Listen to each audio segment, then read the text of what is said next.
Hi, നമുക്കൊരു balance തിയറത്തിൻ്റെ C part ഉണ്ടായിരുന്നു. അതിൻ്റെ എക്സ്പ്ലനേഷനാണ് ഞാൻ പറയാൻ പോണത്.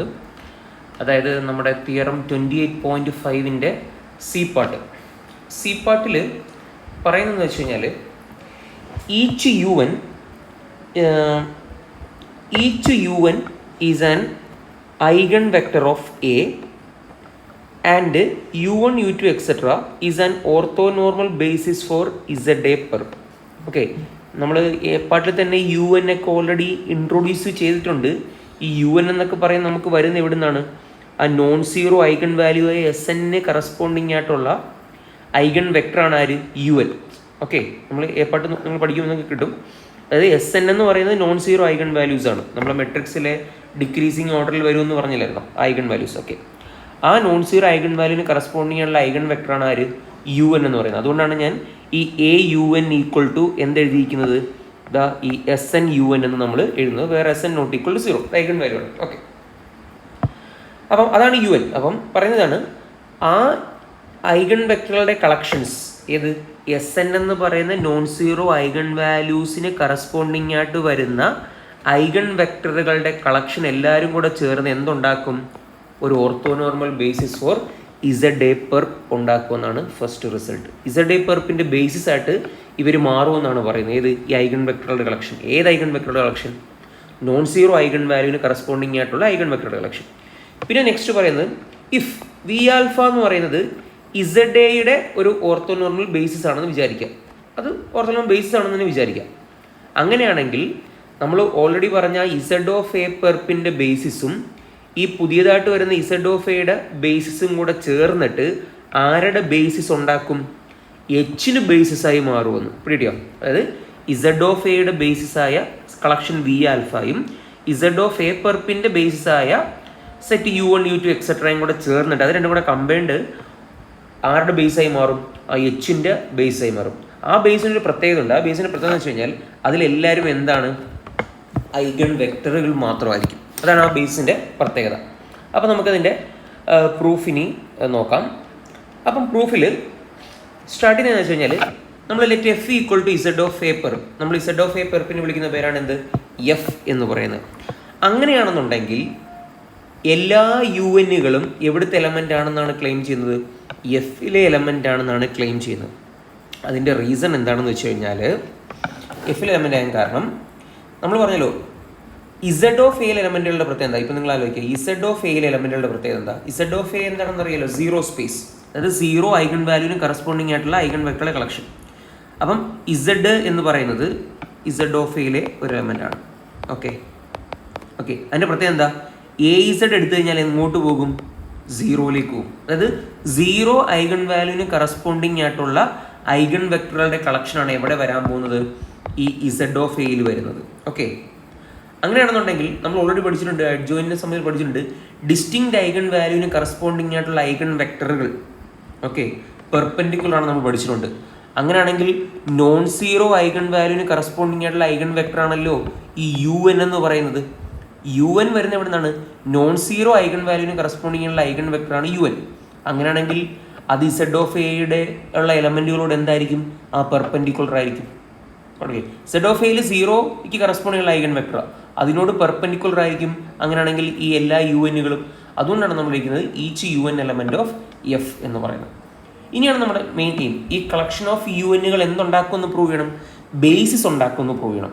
നിലവിൽ നമ്മുടെ ഒരു സെറ്റ് മാത്രമേ ഉള്ളൂ. ഓക്കെ, അതായത് നിലവിൽ നമ്മുടെ കയ്യിൽ ഒരു ഓർത്തോനോർമൽ സെറ്റ് ഉണ്ട്. നമുക്കതിനെ എന്താക്കി മാറ്റണം? ഓർത്തോനോർമൽ ബേസിസ് ആക്കി മാറ്റണം. അപ്പം ബേസിസ് ആക്കാൻ മാറ്റുമ്പോൾ എന്ത് പറ്റും? ഇനി പുതിയതായിട്ടൊരു എലമെൻറ്റ് വരാനില്ല എന്ന് കാണിക്കണം. ഇത് പുതിയതായിട്ടൊരു ലീനിയർലി ഇൻഡിപെൻഡൻറ്റ് എലമെൻറ്റ് അവിടെ വരാനുള്ള പോസിബിലിറ്റി ഇല്ല. ഇനി ആരെങ്കിലും ഒരാളുണ്ടെങ്കിൽ അത് സീറോ ആയിപ്പോകും. അതായത് പുതിയതായിട്ട്, അതായത് ഈ ഇവിടുത്തെ എലമെൻറ്റുകളുടെ പ്രത്യേകത എല്ലാവരും എന്താ? പരസ്പരം പെർപെൻഡിക്കുലർ ആയിട്ടുള്ള എലമെൻറ്റുകളാണ് ഇവിടെ വരുന്നത്. കാരണം ഡിസ്റ്റിങ്ക്ട് ഐഗൺ വാല്യൂസിന് കറസ്പോണ്ടിങ് ആയിട്ടുള്ള എലമെൻറ്റ് ഐഗൺ വെക്ടറുകളാണ്. അത് പരസ്പരം പെർപെൻഡിക്കുലർ ആയിരിക്കും. അപ്പോൾ ഇനി ഈ കളക്ഷനിലോട്ട് പുതിയൊരു പെർപെൻഡിക്കുലർ എലമെൻറ്റ് വരാനില്ല. പുതിയതായിട്ടൊരു പെർപെൻഡിക്കുലർ എലമെൻറ്റ് വരാനുണ്ടെങ്കിൽ അത് ഒരേ ഒരാളേ ഉള്ളൂ. ആര്? സീറോ മാത്രമേ. സീറോയെ നമുക്ക് എടുക്കാനും പറ്റത്തില്ല. കാരണം ബേസിന് അകത്തോട്ട് എന്ത് വരാൻ പാടില്ല? സീറോ വരാൻ പാടില്ല. ചുരുക്കി പറഞ്ഞാൽ നിലവിലുള്ള ഓർത്തോനോർമൽ സെറ്റ് എന്തായി മാറുന്നു പ്രൂവ് ചെയ്യണം, ഒരു ഓർത്തോനോർമൽ ബേസിസ് ആയി മാറുമെന്ന് പ്രൂവ് ചെയ്യണം. അതിന് വേണ്ടിയിട്ടാണ് നമ്മൾ പുതിയൊരു എലമെൻറ്റ് എക്സ് എഫിൽ കൺസിഡർ, അതായത് ഇസഡ് ഓഫ് എ പെർപ്പിൽ പുതിയൊരു എലമെൻറ്റൂടെ നമ്മൾ കൺസിഡർ ചെയ്തു എക്സ്. അതിൻ്റെ പ്രത്യേകത എന്താണെന്ന് അസ്യൂം ചെയ്തു, എല്ലാ യുഎനുകളോടും പെർപെൻഡിക്കുലർ ആണെന്ന് നമ്മൾ അസ്യൂം ചെയ്തു. ഓക്കെ, അപ്പോൾ ഇത്രയും നമ്മൾ അസ്യൂം ചെയ്തു. ഇത് ഇമ്പോർട്ടൻ്റ് ആയിട്ടുള്ള പോയിന്റ് ആട്ടോ, ഇതിവിടെയാണ് നമ്മുടെ കീ പോയിന്റ് എന്ന് പറയുന്നത്. അപ്പോൾ അങ്ങനെയാണെങ്കിൽ നമ്മൾ ഓൾറെഡി പഠിച്ച നമ്മുടെ സ്പെക്ട്രൽ തിയറം പ്രകാരം എ ഓഫ് എക്സിനെ എങ്ങനെ എഴുതാം, sigma N equal to 1 to infinity S N inner product X U N എന്ന് റെപ്രസെൻറ്റ് ചെയ്യാൻ പറ്റും. പക്ഷേ ഇവിടെ ഇന്നർ പ്രൊഡക്റ്റ് എക്സ് യു എന്നിൻ്റെ വില എല്ലായ്പ്പോഴും 0 ആണെന്ന് നമ്മൾ അസ്യൂം ചെയ്തു. സോ അങ്ങനെ ഇതെന്തായി തീരും, 0 ആയി. അപ്പോൾ എ ഓഫ് എക്സിൻ്റെ വില 0 ആയി തീർന്നു. എ ഓഫ് എക്സിൻ്റെ വില 0 ആയി തീർന്നു എന്ന് വെച്ച് കഴിഞ്ഞാൽ അതിൻ്റെ അർത്ഥം എക്സ് എവിടുത്തെ എലമെൻ്റ് ആണെന്നാണ്, ഇസഡ് ഓഫ് എയിലെ എലമെൻ്റ് ആണെന്നാണ് അതിൻ്റെ മീനിങ്. ഇസഡ് ഓഫ് എ എന്ന് വെച്ച് കഴിഞ്ഞാൽ ബേസിക്കലി ആരാണ്, എഫ് പെർപ്പാണ്. ഓക്കെ, ഇസഡ് ഓഫ് എ എന്ന് വെച്ച് കഴിഞ്ഞാൽ എഫ് പെർപ്പാണ്. നമ്മൾ ഇസഡ് എ പെർപ്പിനെയാണ് എഫ് എന്ന് വിളിച്ചത്. അങ്ങനെയാണെങ്കിൽ ഇസഡ് ഓഫ് എ എന്നുള്ളത് എന്താണ്, എഫ് പെർപ്പാണ്. ഓക്കെ, അതിനൊരു ചെറിയൊരു എക്സ്പ്ലനേഷൻ വേണം, അതിന് പിന്നീട് പറയാം. അപ്പോൾ എക്സ്പ്ലനേഷൻ ഇല്ലെങ്കിലും കുഴപ്പമില്ല, നിലവിൽ അത് ക്ലിയർ ആണ്. അപ്പോൾ നോക്കിയേ, ഇപ്പം എക്സ് എവിടത്തേക്ക് എലമെൻ്റ് ആണ്, എക്സ് നമ്മൾ ആദ്യം പറഞ്ഞു എഫിലെ എലമെൻ്റ് ആണെന്ന് പറഞ്ഞു. ഇപ്പം നമ്മൾ പറയുന്നു ഈ എക്സ് എവിടുത്തെ എലമെൻ്റ് ആണെന്ന്, എഫ് പെർപ്പിലെ എലമെൻ്റ് ആണെന്ന്. സോ ചുരുക്കി പറഞ്ഞാൽ എക്സ് എവിടുത്തെയാണ്, എഫ് ഇൻ്റർസെക്ഷൻ എഫ് പെർപ്പിലെ എലമെൻ്റ് ആണെന്ന് കിട്ടി. അങ്ങനെ രണ്ടിടത്തും കൂടെ എലമെൻറ്റ് വരത്തില്ല. അങ്ങനെ വരികയാണെങ്കിൽ അത് ആര് മാത്രമാണ്, 0 മാത്രമാണെന്ന് നമ്മൾ മനസ്സിലാക്കി. സോ അങ്ങനെ നമുക്ക് കിട്ടും ഈ ഓർത്തോനോർമൽ സെറ്റ് എന്തായി തീരുന്നു, ഒരു ഓർത്തോനോർമൽ ബേസിസ് ആയി മാറുന്നു എന്ന് നമ്മൾ പഠിച്ചു.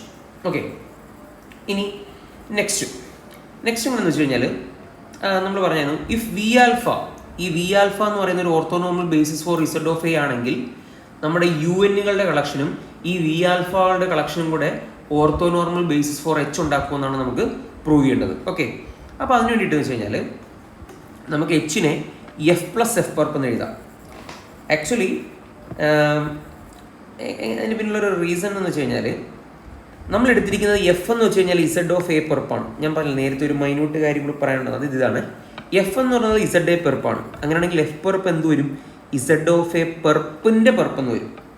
പക്ഷേ അവിടെ നമുക്ക് ഡയറക്റ്റ്ലി ഇസഡ് ഓഫ് എന്ന് എഴുതാൻ പറ്റത്തില്ല. ഇസഡ് ഓഫ് എ പെർപ്പിൻ്റെ പെർപ്പ് ഇസഡ് ഓഫ് എ അല്ല, അത് നമുക്ക് എഴുതാൻ പറ്റുന്ന ഇസഡ് ഓഫ് എ ക്ലോഷർ എന്നാണ്. പക്ഷേ ഇസഡ് ഓഫ് എ ക്ലോഷറുള്ള ഇസഡ് ഓഫ് എ മാറും. കാരണം എന്ന് വെച്ച് കഴിഞ്ഞാൽ ഇസഡ് ഓഫ് എ ക്ലോസ്ഡ് ആണ്. ഇസഡ് ഓഫ് എ ക്ലോസ്ഡ് ആണ്. കാരണം എന്ന് വെച്ച് കഴിഞ്ഞാൽ ഇസഡ് ഓഫ് എന്ന് വെച്ചാൽ ആക്ച്വലി ആരാ, ഇൻവേഴ്സ് ഇമേജ് ഓഫ് 0, അത് 0ലേക്ക് മാപ്പ് ചെയ്യുന്ന പെട്ടുപോകുന്ന വെക്ടറുകളുടെ കളക്ഷൻ. അതായത് A of Z equal to 0 ആയി മാറുന്ന ഇസഡുകളുടെ കളക്ഷൻ. അതിനെ വേണമെങ്കിൽ നമുക്ക് എന്ത് എഴുതാം, എ ഇൻവേഴ്സ് 0 എന്ന് എഴുതാം. ഇതിൽ സെറ്റ് 0 എന്ന് പറയുന്നത് ക്ലോസ്ഡ് സെറ്റാണ്. എ കണ്ടിന്യൂസ് ആയതുകൊണ്ട് ആ ഇൻവേഴ്സ് ഇമേജ് ഓഫ് വെച്ചിട്ട് ക്ലോസ്ഡ് സെറ്റ് ക്ലോസ്ഡ് ആയി മാറി. ഓക്കെ, അങ്ങനെ നമ്മുടെ ഇസഡ് ഓഫ് എ എന്ന് പറയുന്നത് ഒരു ക്ലോസ്ഡ് സെറ്റായി മാറി.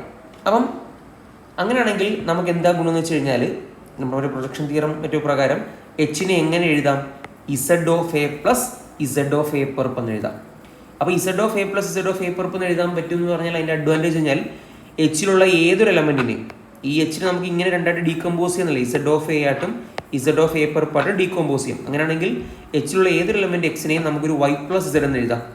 ഇതിൽ വൈ എവിടുത്തെ എലമെൻ്റ് ആയിട്ട് എഴുതാം ഇസഡ് ഓഫ് എയിലെയും, ഇസഡ് എവിടുത്തെ എലമെൻ്റ് ആയിട്ട് എഴുതാം ഇസഡ് ഓഫ് എ പെർപ്പിലെ എലമെൻ്റാണ്. ഇസഡ് ഓഫ് എ പെർപ്പിന് ഓൾറെഡി ബേസിസ് ഉണ്ട്. ഓക്കെ, സോ അതുകൊണ്ട് നമുക്ക് ഇസഡിനെ നമുക്ക് ലീനിയർ കോമ്പിനേഷൻ ആയിട്ട് എഴുതാം, ബേസിസ് എലമെൻ്റ് ലീനിയർ കോമ്പിനേഷൻ ആയിട്ട്.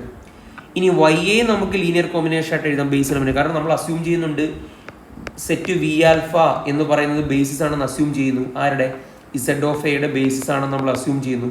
അങ്ങനെയാണെങ്കിൽ ഈ വൈയും നമുക്ക് ബേസിൻ്റെ ലീനിയർ കോമ്പിനേഷൻ ആക്കി എഴുതാം, ഇസഡിനെയും ബേസിൻ്റെ ലീനിയർ കോമ്പിനേഷൻ ആക്കി എഴുതാം. അങ്ങനെയാണെങ്കിൽ വൈ പ്ലസ് ഇസഡിനെയും നമുക്ക് ലീനിയർ കോമ്പിനേഷൻ ആക്കി എഴുതാം. അതായത് എക്സിനെ നമുക്ക് ലീനിയർ കോമ്പിനേഷൻ ആക്കി എഴുതാൻ സാധിക്കും എന്നുള്ളതാണ് പറയുന്നത്. ഓക്കെ, ഇതാണ് എൻ്റെ എക്സ്പ്ലനേഷൻ.